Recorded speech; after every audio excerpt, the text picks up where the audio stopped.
Bienvenidos a una nueva sesión de nuestro curso de lenguaje. Esta es la sesión con la que cerramos todo el curso. Se trata de hablar sobre los tipos de texto, ¿no? De lo que requiere un conjunto de palabras para que nosotros podamos definirla como texto y cómo se expresa a través de un discurso. Entonces, empezamos nosotros por definir el texto como una configuración lingüística que resulta de dos clases de operaciones, las enunciativas y las seriales. ¿Qué distingue a estas operaciones enunciativas?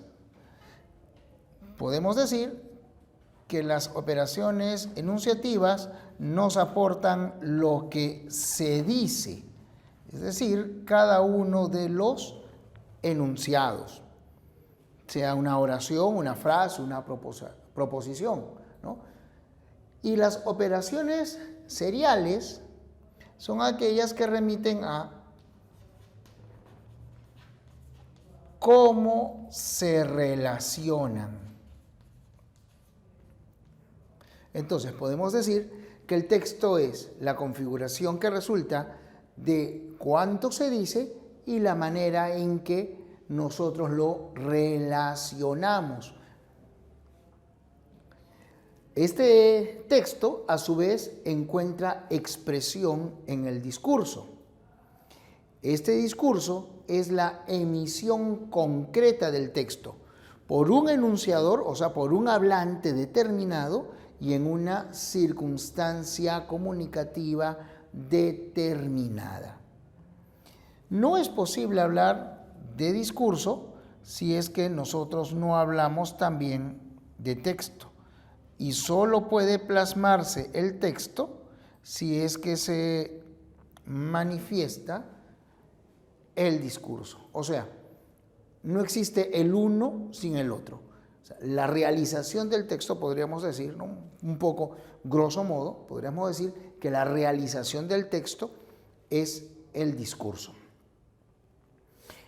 Ahora, por ejemplo, tú puedes escuchar este tema, puedes escuchar esta clase en boca de otro profesor y te va a parecer mejor o peor. Es que, aunque nosotros estamos creando un texto, estamos transmitiendo una información, lo podemos hacer de la mejor o de la peor manera. Entonces, esa manera especial en la que para la circunstancia comunicativa un determinado enunciador, en el ejemplo que te he puesto, un determinado profesor, transmite ese conjunto de enunciados que relaciona, eso viene a ser el discurso. En todo texto nosotros vamos a encontrar dos propiedades. Primero, la coherencia. Esa coherencia es la relación que existe entre la idea principal de un texto y las ideas secundarias y accesorias de ese texto. Por lo general, en un texto, tú vas a encontrar esta distribución. Fíjate, es lo que se suele llamar un diagrama arbóreo. Habrá una idea principal y, por lo general, esa idea principal se desarrolla en ideas secundarias. Cada idea secundaria, a su vez, puede ir acompañada de ideas accesorias. Una forma sencilla de iniciar un texto es con una definición. Entonces, esa sería la idea principal. Luego viene, por ejemplo, la explicación, la descripción, la argumentación, ¿no? y se sostiene con ejemplos, se sostiene con citas textuales. Entonces hay una jerarquía. Podemos decir, por ejemplo, el romanticismo no fue solo una corriente artística o literaria, sino constituyó toda una época. Y a partir de esa información puedo añadir el sentimiento de libertad exacerbada, el culto al yo, el nacionalismo, es decir, el culto al yo colectivo,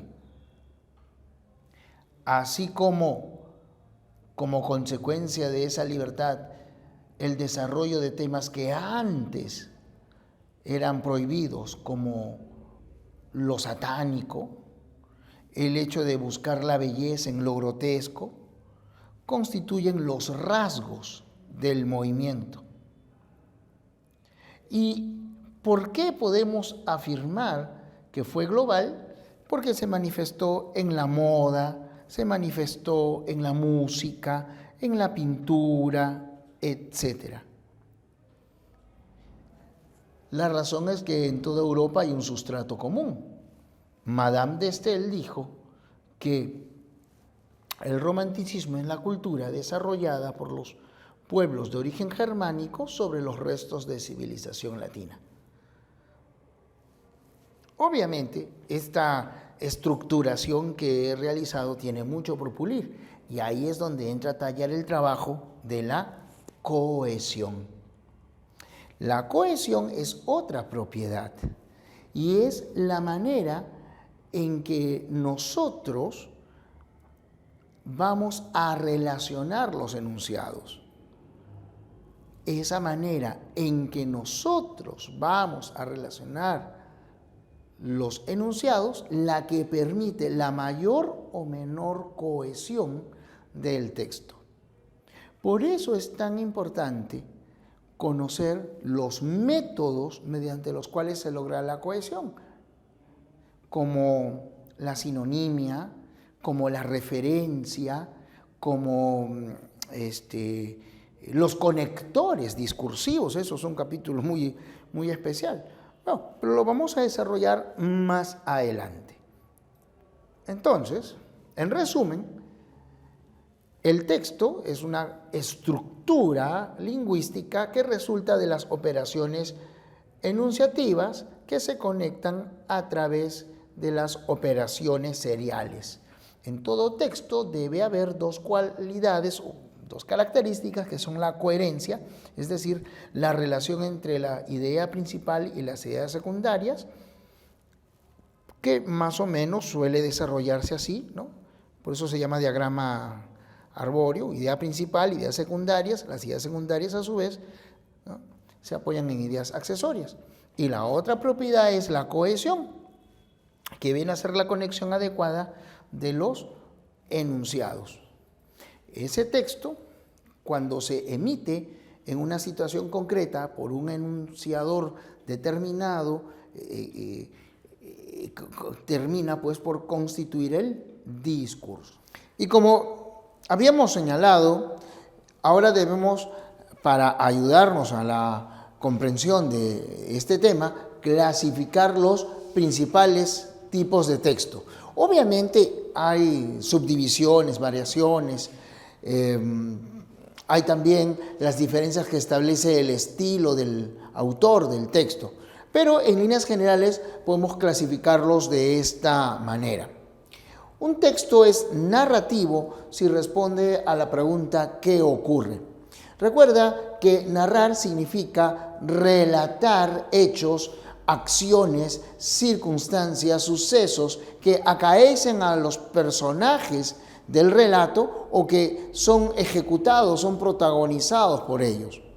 Esta narración es típica de, por ejemplo, las novelas, las composiciones épicas,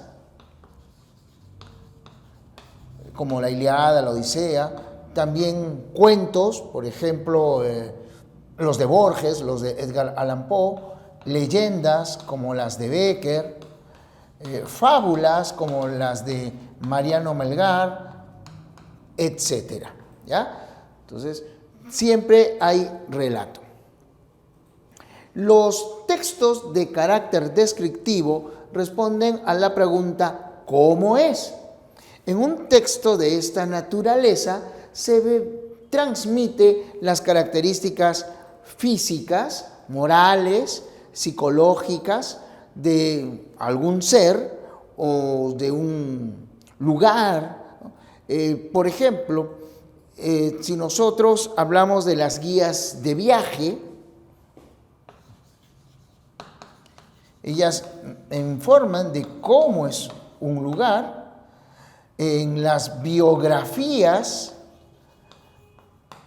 te indican cuál es el aspecto o cuál era el aspecto de un personaje.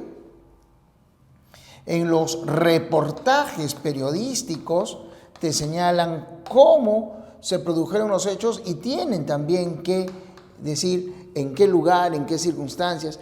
Pero eso sí, en un texto descriptivo siempre habrá un orden. Se debe partir de lo general a lo particular, de lo grande a lo pequeño, ¿no? Del norte al sur. Se habla primero, si se trata de una persona, primero de lo físico y luego se habla de lo psicológico, ¿ya? O sea, en líneas generales, en un texto se debe preferir un estilo deductivo. Claro, se puede también realizarlo al revés. En una de las lecciones hemos visto justamente que se puede ir de lo particular o de lo individual hacia lo general, hacia lo colectivo. Pero la forma más adecuada es de esta manera, ¿no? De lo grande a lo pequeño. Vamos ahora con el texto dialogado. Este tipo de textos lo que buscan es reproducir, ¿no?, literalmente, o sea, al pie de la letra, los parlamentos de los personajes que van a intervenir en ese diálogo. Recuerda, literalmente es tal cual ellos lo han dicho. En estos textos, sobre todo cuando se habla de obras de teatro, que son, vamos a anotar de una vez, constituyen el principal ejemplo, nosotros vamos a encontrar, ¿no?, anotaciones. Lo expresa con enojo, con indignación, con alegría, en un susurro. ¿Por qué? Porque la precisión de cómo está desarrollándose el diálogo también contribuye a precisar el significado del mensaje que se va a lograr transmitir. Esto también se puede apreciar en una entrevista, ¿no? Cuando tú lees, dicen, se nota nervioso al personaje, ¿no? Digamos, el presidente del Congreso respondió un poco altisonante: yo sé por qué lo hago. Cuando se le insistió sobre la legalidad de la medida y su controversia con el Ejecutivo, entonces el Parlamento es... El periodista suele decir, suele mencionar cómo es que se realiza esa circunstancia. Entonces, obras de teatro, entrevistas, ¿no? Y en las obras de teatro el autor también te dice, ¿no?, con énfasis, con rubor, etc. El texto expositivo responde a estas preguntas: ¿qué es y por qué es? En el texto expositivo, lo que nosotros logramos es explicar y compartir información, pero hay un requisito, que aquí lo hemos resaltado: debe ser de manera objetiva. Sin esa objetividad, entonces el texto carece de valor, o en todo caso se aminora. Esta objetividad se aprecia, por ejemplo, en los libros de texto.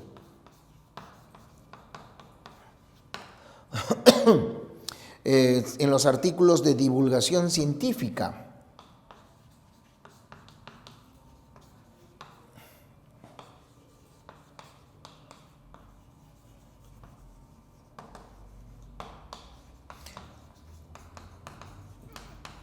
Tanto si son ciencias sociales como ciencias naturales, etc.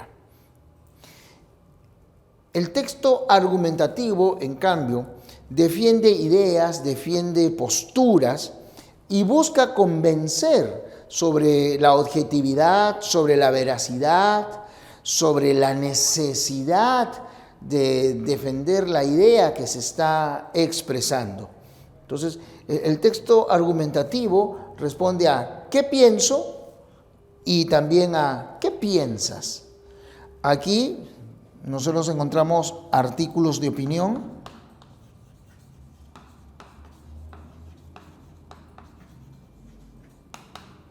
ensayos de distinta naturaleza, críticas literarias, por ejemplo,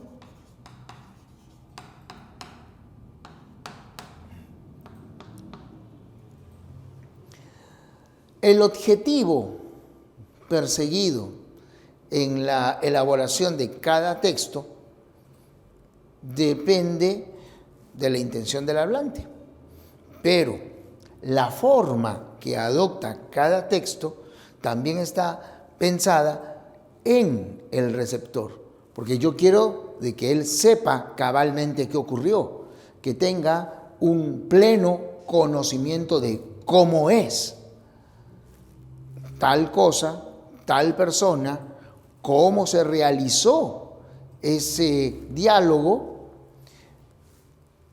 para qué o por qué debe defenderse una u otra postura. Más sencillo de reconocer este conjunto de características va a ser la medida en que tú logres leer o, como haremos nosotros, en la resolución de preguntas.